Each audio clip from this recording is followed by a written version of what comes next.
চিটাগং কিংসের কাছে বিসিবির 46 কোটি টাকা পাওনার নোটিশকে ভিত্তিহীন বললেন দলটির স্বত্বাধিকারী সামির কাদের চৌধুরী। এছাড়া তার দল নিয়ে যে আলোচনা সমালোচনা হচ্ছে তার সম্পূর্ণ দায় দিলেন বিসিবিকে।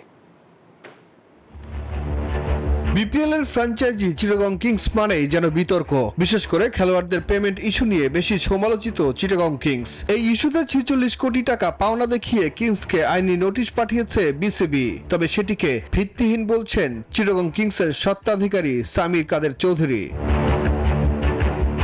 তিনি বলছেন বিসিবি যে নোটিশ দিয়েছে তার কোনো ভিত্তি নেই, তবে এসব বিষয় নিয়ে আলোচনার প্রস্তাব দিয়েছে বিসিবি। কথা হয়েছে কিছু বোর্ড ডিরেক্টরসদের সাথে, ওনারা আমাকে ইনশোর করেছে যে এটা নিয়ে আমার সাথে খুব শিগগিরই বসে সমাধান করবে। তো এই ক্ষেত্রে মজার বিষয় হলো এই ফিগারটা 46 কোটি টাকার, এটা না ওনাদের কাছে কোনো জবাব আছে না আমার কাছেও কোনো জবাব আছে।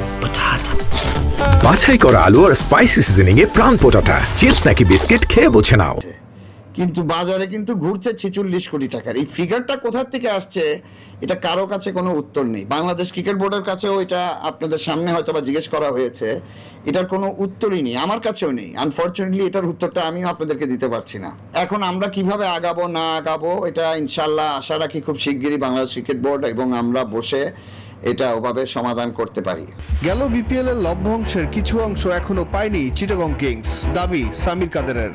আপনার সাথে যদি আমার আলাপই না হয়, হিসাব নিকাশই ক্লিয়ার না হয়, how can you claim anything? আপনি কিভাবে ক্লেম করতে পারেন বা কিভাবে আমি আগিয়ে আসবো, কোনো কিছু ওই পর্যায়ে যাইনি। ধন্যবাদ জানাচ্ছি বাংলাদেশ ক্রিকেট বোর্ডকে যে এতদিন পর যে আমি ফোন কলটা পেয়েছি, এখন যে আমার সাথে তারা বসে এটা সমাধান করতে যাচ্ছে, এটার জন্যই আমি এতদিন অপেক্ষা করছিলাম।